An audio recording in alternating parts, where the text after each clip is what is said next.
बिस्मिल्लाहिर्रहमानिर्रहीम। My name is Mohammad Sufiyan. I am your instructor physics. तो जिससे कि चिश्तिया साइंस कॉलेज हमें एक ऑनलाइन प्लेटफॉर्म प्रोवाइड कर रहा है, तो उसी सिलसिले में हमने भी ऑनलाइन फिजिक्स सीरीज स्टार्ट की है। इसमें हम चैप्टर नंबर 15 स्टडी कर रहे हैं और आर्टिकल हमारे पास है mutual induction. Very important topic. सबसे पहले हम इसकी डेफिनेशन सीखेंगे। The phenomena in which a changing current in one coil induce an EMF in another coil is called mutual induction. सबसे पहले बच्चों हमारे पास दो कॉइल्स हैं। First one is primary coil and second one is secondary coil. Primary coil के साथ मैंने एक बैटरी लगाई हुई है और उसी के साथ मैंने एक रियोस्टेट लगा दी है, और सेकेंडरी कॉइल के साथ मैंने कोई और एडजस्टमेंट नहीं की, मैंने जस्ट एक गैल्वेनोमीटर लगा दिया है। ठीक है, तो जैसे ही मैं यहाँ पर स्विच को ऑन करता हूँ प्राइमरी कॉइल के अंदर, तो करंट फ्लो होना स्टार्ट हो जाता है।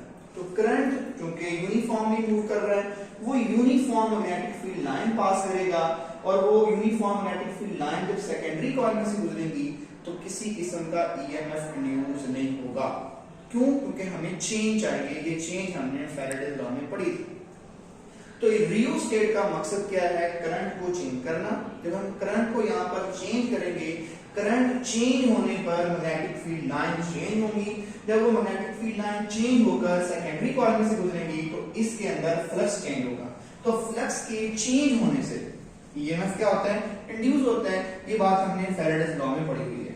इसके बाद magnetic flux through secondary coil. ये जो फ्लक्स प्राइमरी कॉइल जनरेट कर रही है करंट के चेंज करने से, वो फ्लक्स जब सेकेंडरी कॉइल में से गुजरेगा तो उस सेकेंडरी कॉइल के अंदर भी क्या जनरेट कर देगा? ईएमएफ। तो वो ईएमएफ हमने स्टडी करना है। सबसे पहली बात तो ये हमारे पास है flux of n turns in secondary coil. ये हमारे पास टर्म क्या है बच्चों? Flux of n turns, flux of n turns in secondary coil which is proportional to current in primary coil. Primary coil में जितना ज्यादा करंट चेंज होगा उतना ज्यादा फ्लक्स सेकेंडरी कॉइल में चेंज होगा। तो चेंज जितनी ज्यादा होती है उतना ईएमएफ ज्यादा इंड्यूस होता है। तो ये प्रोपोर्शनैलिटी का साइन हम इक्वालिटी में कन्वर्ट कर लेंगे। तो इक्वालिटी में कन्वर्ट करने के लिए हमें यहाँ पर एक कांस्टेंट पुट करना पड़ेगा, that one called m, which is mutual inductance, where m is a mutual inductance, dependence of mutual inductance, core material, number of turns of coil, area of cross section, closeness of coil। जो हमारे पास m है, जो जिसे हम mutual inductance कह रहे हैं, वो चार फैक्टर्स पे डिपेंड करता है। पहला फैक्टर कौन सा है? Core material. मीन के इन कॉइल्स के सेंटर पर हमने कौन सा मटेरियल रखा हुआ है उस पर डिपेंड करेगा। दूसरा, इन कॉइल्स के नंबर ऑफ टर्न्स कितने हैं। यहाँ पर ये जो हमने नंबर ऑफ टर्न्स हैं इनकी तादाद पर डिपेंड करता है।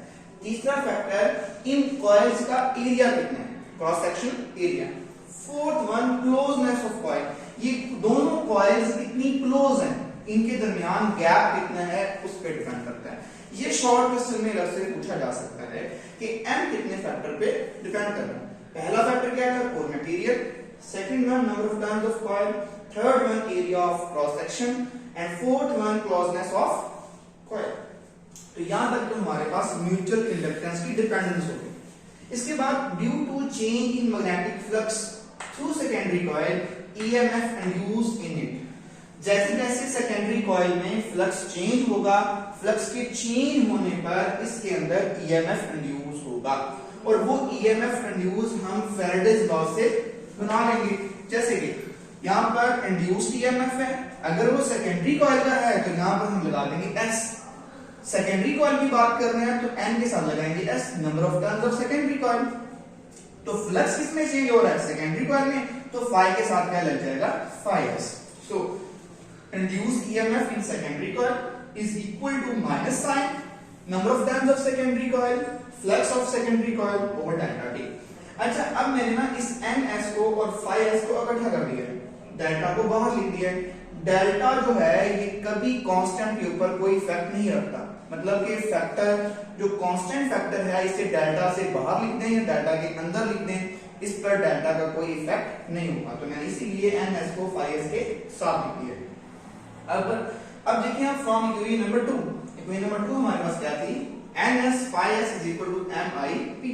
तो ns phi s की जगह पे मैं MIP पुट कर सकता हूं, तो यहां पर मैं पुट करूंगा MIP दैट वन। तो induced EMF in secondary coil is equal to minus sign delta, ये वाला, और इसकी जगह पे आ गया है हमारे पास MIP। IB का मतलब है करंट इन प्राइमरी कॉइल, क्योंकि M कांस्टेंट था, where M is a mutual inductance which is constant, proportionality का कांस्टेंट है हमारे पास, तो इस कांस्टेंट पर डेल्टा का कोई इफेक्ट नहीं होगा, तो M को हम बाहर लिख देंगे। तो del IP over del T, ये फैक्टर जो है M के साथ मल्टीप्लाई हो रहा है, हम इसको इस साइड पे ले जा सकते हैं और नीचे जाके डिवाइड हो जाएगा। तो induced EMF in secondary coil divide by rate of change of current in primary coil which is equal to minus mutual inductance.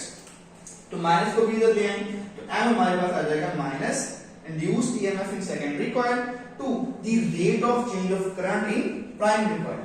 SI units of M, हमारे पास M का SI यूनिट क्या है? SI यूनिट फाइंड करने के लिए आपको ये वाला एक्सप्रेशन ध्यान में रखना पड़ेगा। अब जरा और कीजिएगा, M इज इक्वल टू, ये हमारे पास इंड्यूस्ड ईएमएफ है, इसका यूनिट होता है वोल्ट, डिवाइड का साइन, करंट का यूनिट होता है एम्पियर, और डिवाइड का sign and that one called time which is second. इस सेकंड जाकर वोल्ट से मल्टीप्लाई होगा, तो हमारे पास M का यूनिट आएगा वोल्ट सेकंड, और एम्पियर जाकर पर में आ जाएगा, तो वोल्ट सेकंड पर एम्पियर।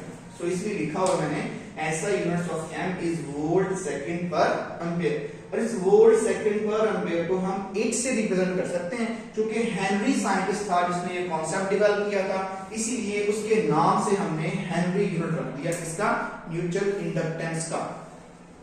अब कहता है कि define 1 Henry, define 1 Henry, the rate of change of current of 1 ampere per second in primary coil cause an induced EMF of 1 volt in secondary coil।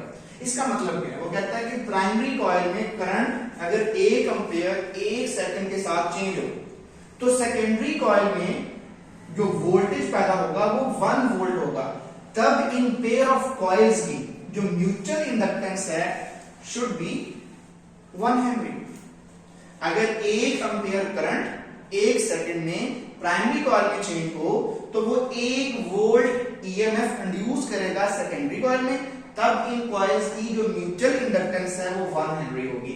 तो यहां तक हमारा टॉपिक होता है एंड। इसमें इसके अलावा किसी को कोई प्रॉब्लम हो तो आप मुझे व्हाट्सएप पे मैसेज करके अंडरस्टैंड कर सकते हैं। Thank you.